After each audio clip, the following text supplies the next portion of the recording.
Eto na nga mga chong, marami tayong basketball updates. Barangay Ginebra desperado nang makakuha ng big man, pwedeng damputin si Justin Chua sa free agency. Problema talaga ng Barangay Ginebra ang kanilang frontcourt position. At habang may kumakalat na balita tungkol kay Greg Slaughter, may isa pang pangalan ang lumulutang ngayon, which is itong si Justin Chua.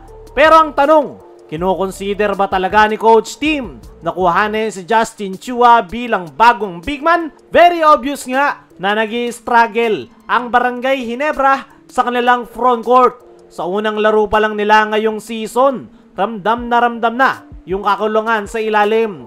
Japet Aguilar can't do it all. Nandyan si Norbert Torres, pero kulang pa rin sa experience at presence sa ilalim. Even Coach Tim Cone admitted na hindi naging maganda yung kanilang unang laro. Pero kumpiyansa pa rin ito sa kanyang kasalukuyang lineup.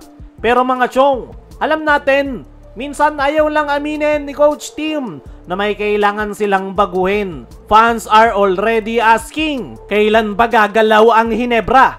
At may mga nagsasabi, kung hindi nila makukuha si Greg via trade, baka si Justin Chua na lang. Ito nga si Justin Chua mga chong ay isang versatile big man, kayang may pagsabayan sa loob ng painted area at meron itong shooting touch beyond the arc. Recently, na-release na ito ng Blackwater Bossing, kaya ngayon ay kasalukuyan ng nasa unrestricted free agent list. Meaning, hindi kailangan ng trade para makuha ang kanyang serbisyo. He's not a traditional post-up big, pero napakahalaga ng stretch big sa sistema ni Coach Tim Cone. Remember how he used Jody Vance na may post-up move at kayang mag-stretch ng floor. At may pagkakahalin tulad nga dyan, itong si Justin Chua, dahil sa kanyang shooting touch ay madali itong makakagawa ng spasyo para sa mga cutting players ni Coach Tim gaya ni Scottie Thompson. Pero syempre, hindi lang yung magaganda yung pwedeng may contribute ni Justin Chua, dahil meron ding mga downside. Dahil ang tanong ng mga fans, bakit nga ba free agent pa rin si Justin Chua? Well, injuries at inconsistency. May mga times din na hirap siya sa depensa, pero kung may team na kayang i-maximize ang kanyang potensyal, walang iba kundi Barangay Ginebra. Justin Chua with Japet means dual spacing threat. Pwede ding maging backup na big man para mapagsabay ni Coach Tim si Japet at Norbert Torres nang hindi kinakabahan, dahil nandyan si Justin Chua na pwedeng maging kapalitan para makapagpahinga ang mga nasabing big man. Laking tulong kung sakaling makuha ng Ginebra itong si Justin Chua, lalo na ngayon na wala pa ring linaw patungkol sa kanilang trade. Now, pag-usapan natin sandali yung issue kay Greg. Alam natin, gusto ng mga fans na ibalik ito sa Barangay Ginebra. Nakita rin itong dumalaw sa practice at sumama sa opening ceremony at nakausap yung mga players at si Coach Tim Cone. Pero bakit hindi pa rin natutuloy ang trade? Simple lang, Coach Tim Cone doesn't want to disrupt the chemistry too early this season. Gusto niyang makita kung hanggang saan ang kaya ng kanyang kasalukuyang lineup.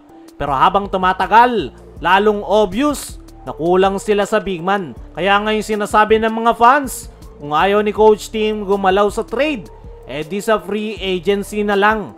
At sa free agency nga, si Justin Chua ang pinaka-ideal at realistic na option. Walang kapalit, walang mawawala sa kanila na player. Ang kailangan lang ay bigyan ng kontrata. Pero kung tutusin, may isa pang big man ang Ginebra na hindi pa rin nagagamit. At yon ay walang iba kundi itong si Isaac Goh.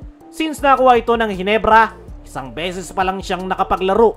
At sa game na yon, hindi niya pa natapos dahil sa injury. At hanggang sa ngayon, wala pa ring update kung kailan siya makakabalik. As of now, nakalista sa injured list itong si Isaac Goh. Pero ngayon na nangangailangan ng Barangay Ginebra, ay hindi pa rin talaga ito mapakinabangan. Kaya naman, dalawa yung option ng Barangay Ginebra dito kay Isaac Goh. Option 1 ay i-trade na lang ito para sa isang healthy at ready na big man. Option 2 ay maghintay pa. Pero sa kalagayan ngayon ng Barangay Ginebra, ngayong All Filipino Conference, ay unti-unti nang nawawala ng spasyo si Isaac Goh. Kaya mga chong, ano nga ba yung mas magandang gawin ng Barangay Ginebra kay Isaac Go? Dapat na nga ba nila itong i-trade para makakuha ng bagong big man o antayin na lang na magbalik sa paglalaro? Ano rin yung masasabi nyo na itong si Justin Chua na lang ang kunin ng Barangay Ginebra sa unrestricted free agency sakaling hindi matuloy si Greg Slaughter via trade? I-comment mo lang dyan sa ibaba.